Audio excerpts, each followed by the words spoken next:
Good morning. Welcome to Wisdom for Your Week. I'm April Williams, and this is your Tuesday Truth. Thank you for joining me today.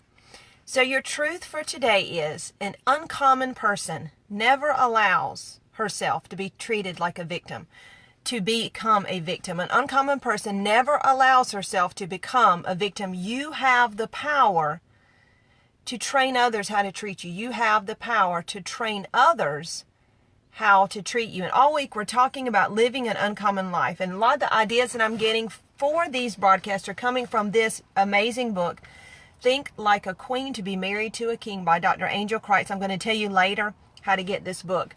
This book will change how you think about many things. So stay tuned to find out how you can get the book.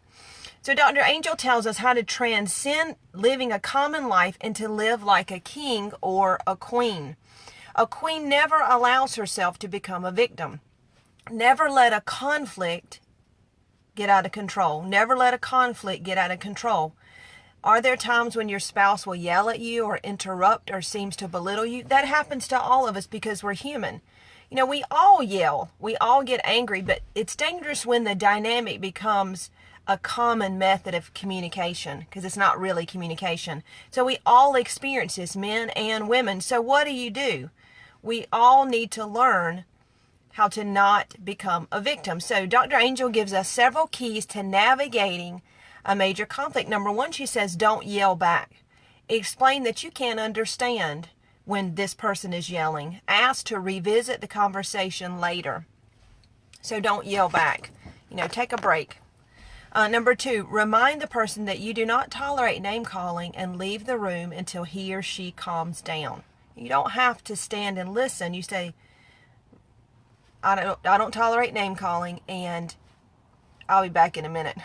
And number three, do not react incorrectly. If you do, you lose the power to train others how to treat you. So if I start yelling, if I start name calling, if I react incorrectly, then I completely lose the power to train someone else how to treat me.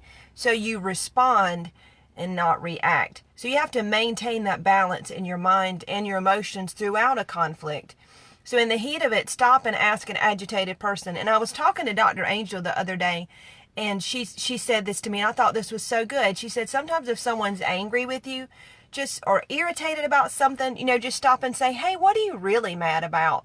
And I told her, I said, that's wisdom, because many times it's easy to just react and to get angry back, but to have that state of mind, that maturity to stop and say, hey, what are you really mad about? And it becomes an opportunity. Remember, I've said conflicts are opportunities. So it's a wonderful opportunity to learn, to gain an understanding of what is really bothering the other person. So again, you're training others how to treat you. So we need to stop yelling and name calling like commoners. Have you ever been in Walmart or somewhere else and people are in the parking lot yelling at each other and you think, my goodness, what is wrong with these people? Well, I don't want to live like that. I don't want to name call, and I want to conduct myself with grace and dignity. So Dr. Angel gives us those 3 bullet points for how to avoid becoming a victim in a conflict. Number 1, don't yell back. Do not tolerate name calling, and respond. Don't react. Thank you so much for joining me today. Hey, like and share. 5 people that need to learn how not to become a victim. These are really key points. And I know I talk about conflict a lot. And I was telling her, I said, people must think I'm in conflicts a lot because I just love to talk about how to manage it. But conflict is everywhere. And so when we're in a conflict, it's so good to have that toolkit.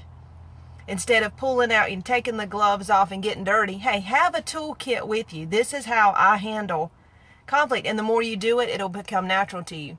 Also, in order to get this book, you need this book.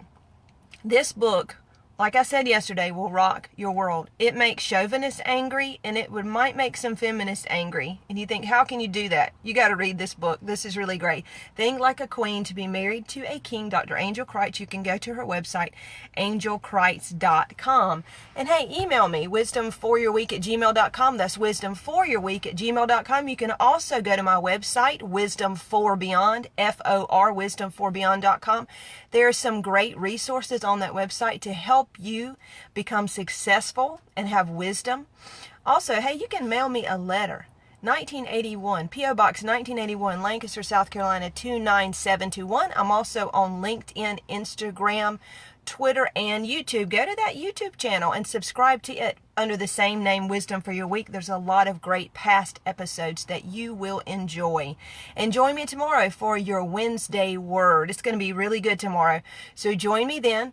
I'm April Williams. This was Wisdom for Your Week. Hey, stay inspired.